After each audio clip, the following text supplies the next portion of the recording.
किसान भाइयों, आप सभी के बहुत सारे कमेंट इस विषय पे आ रहे हैं कि धान में बालियां निकलते समय आपको यूरिया देना चाहिए या फिर पोटाश देना चाहिए। क्या देना चाहिए, क्या सही रहेगा, क्या गलत रहेगा, पूरी जानकारी इस विषय में आपको देने वाला हूं।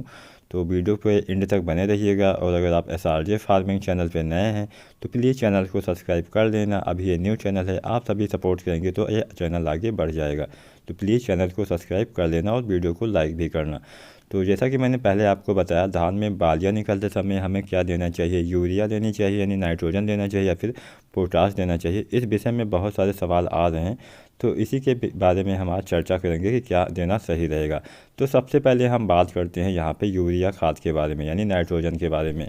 तो अगर हम बात करें यूरिया के बारे में, तो जिन किसान भाइयों ने गलती से यूरिया की दूसरी डोज नहीं दी होती है यानी जिन्होंने दूसरी बार यूरिया का प्रयोग अपने धान की फसल में अभी तक नहीं किया है, तो वो किसान भाई कर सकते हैं, लेकिन बहुत अधिक मात्रा में इस समय नहीं करना है। यहाँ पे मैं बहुत ही अच्छा तरीका आपको बताने वाला हूँ कि कितनी मात्रा में आपको यूरिया खाद देनी है, ताकि आपके पौधे में यूरिया की कमी भी ना रहे और आपका पौधा भी हेल्दी रहे, बालियाँ भी आपकी हेल्दी निकले। तो ऐसा नहीं कि आप प्रयोग नहीं कर सकते हैं, प्रयोग कर सकते हैं, लेकिन बहुत अधिक प्रयोग से आप में जो बालियाँ निकलती हैं वो छोटी रह जाती हैं, बालियों की आकार में वृद्धि नहीं हो पाती है। क्योंकि जो यूरिया खाद होती है जिसमें नाइट्रोजन पाया जाता है, नाइट्रोजन पौधे की विकास में सारी एनर्जी लगाने लगता है, तो इसलिए ज़्यादा मात्रा में प्रयोग नुकसानदायक हो सकता है।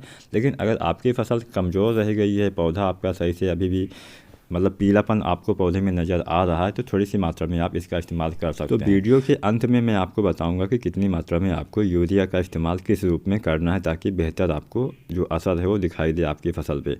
तो इसके बाद हम जानते हैं यूरिया के बाद में हमें पोटाश पे बात आती है कि क्या हमें पोटाश का इस्तेमाल धान में बालें निकलते समय करना चाहिए। तो पोटाश का इस्तेमाल तो आपको इस समय करना ही है, चाहे धान में बालें निकलने वाली अवस्था हो या फिर बालियाँ निकल चुकी हों, दोनों अवस्थाओं में आपको पोटाश खाद का इस्तेमाल करना है। आप दो तरह से इसका इस्तेमाल कर सकते हैं। पहला तो स्प्रे के द्वारा यानी छिड़काव से आप कर सकते हैं, दूसरा आप मिट्टी में दे सकते हैं। दोनों तरीके जो MOP आता है उसका भी इस्तेमाल कर सकते हैं, NPK भी इस्तेमाल कर सकते हैं, 0050 जो आता है या फिर जो अन्य फॉर्म में आते हैं। तो मैं मात्रा बताने से पहले जान लेते हैं कि हमें इस्तेमाल से क्या लाभ होगा। अगर हम धान में बालें निकलने से पहले की ये वीडियो है तो मैं इसी के बारे में जानता हूँ, उसके बाद में मैं बाद में भी बता दूंगा कि अगर आप बाद में इस्तेमाल करते हैं तो क्या लाभ होगा। तो धान में बालें निकलने से पहले अगर हम पोटाश देते हैं तो बालियाँ हमारी अच्छे से निकल आती हैं, बालियों में दाने सही से भर भी जाते हैं, साथ ही साथ पौधा आपका जो है वो कमज़ोर नहीं रहता है। कई बार ये समस्या देखी जाती है कि जो हमारे पौधे होते हैं, इस समय हवा का भी प्रकोप काफ़ी तेज़ी से हो रहा है, मतलब हवा भी काफ़ी तेज़ी से चल रही है।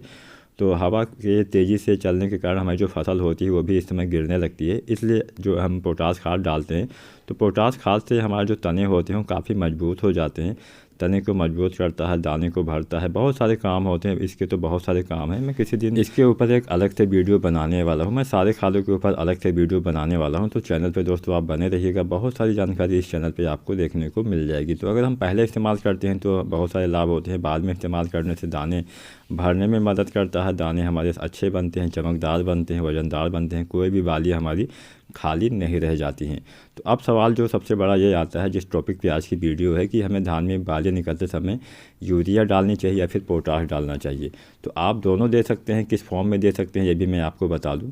अगर आप यूरिया खाद का इस्तेमाल करना चाहते हैं, अगर आपकी फसल अभी कमज़ोर नज़र आ रही है, आपके तने गोल हो गए, उनमें बालियाँ उसके अंदर आ चुकी हैं, तो आप यूरिया खाद का भी इस्तेमाल कर सकते हैं। अगर आपकी फसल कमज़ोर है, पीला है, तभी आपको इस्तेमाल करना है। अगर फसल में आपको नाइट्रोजन की कमी नहीं नज़र आ रही है तो यूरिया खाद का इस्तेमाल आपको नहीं करना है। तो अब हम जान लेते हैं कि हमें क्या देना चाहिए जब हमारे धान में बालियाँ निकलने वाली होती हैं, पौधे में हमारे नाइट्रोजन की कमी भी नज़र आ रही है, मतलब पत्ते थोड़ा सा पीले आपको नज़र आ रहे हैं, तो आपको क्या देना है।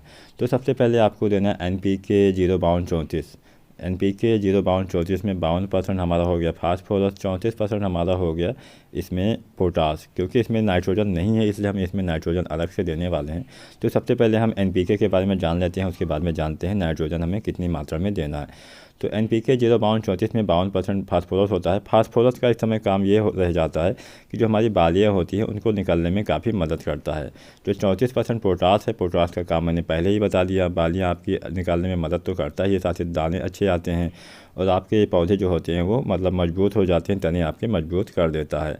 और जो हम इसमें नाइट्रोजन देने वाले हैं वो यूरिया ही देने वाले हैं। यूरिया की मात्रा की अगर हम बात करें तो यहाँ पे हम 1.5 किलोग्राम यूरिया का इस्तेमाल करने वाले हैं। 1.5 किलोग्राम यूरिया यहाँ पे हम देने वाले हैं।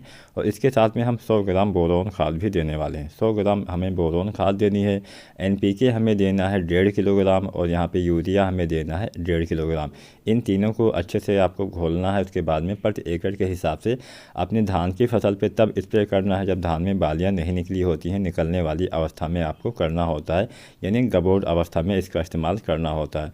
तो इसके इस्तेमाल से एक तो आपके पौधे में नाइट्रोजन की कमी भी दूर हो जाएगी, दूसरा फास्फोरस भी आपके फसल को मिल गया, तीसरा आपके फसल को पोटास भी मिल गया, चौथा आपके फसल को बोरोन भी मिल गया। इसमें आपको किसी भी प्रकार का फंगिसाइड या फिर कोई भी अन्य दवाएं का इस्तेमाल नहीं करना, चाहे कीटनाशी हो या फिर फफूंदनाशी हो, किसी भी तरह के कोई भी दवाओं का इस्तेमाल इस मिश्रण के साथ आपको नहीं करना है। तो इस समय अगर आप इसका इस्तेमाल करते हैं, यानी बालियाँ निकलने से पहले अगर आप इस मिश्रण का इस्तेमाल कर देते हैं तो बेहतर रहेगा। काफ़ी अच्छी बालियाँ आएंगी, पौधे भी आपके हरे भरे रहेंगे और बोरोन से आपके जो परागण होता है वो भी सही से हो पाएगा। बोरोन का काम होता है पॉलिनेशन में मदद करना। इसके ऊपर हमारे चैनल पे वीडियो भी अलग से है, तो वीडियो आप देख लीजिएगा। दोस्तों अब बात ये आती है कि बालियाँ निकलने के बाद हम क्या डाल सकते हैं। जो किसान भाई हमारी वीडियो ज़्यादातर नहीं देखे हैं उनके लिए मैं बता दूं कि अगर आपकी धान की फसल में बालियाँ निकल चुकी हैं तो उस कंडीशन में आपको देना है NPK 0050। अगर आप NPK 0050 देना चाहते हैं तो 1.5 किलोग्राम इसकी मात्रा रखनी है और प्रति एकड़ के हिसाब से 160 से 170 लीटर पानी में घोल के स्प्रे करना होता है। वीडियो पसंद आई हो तो लाइक करना, शेयर करना और चैनल को सब्सक्राइब नहीं किया है तो प्लीज़ चैनल को सब्सक्राइब कर लें।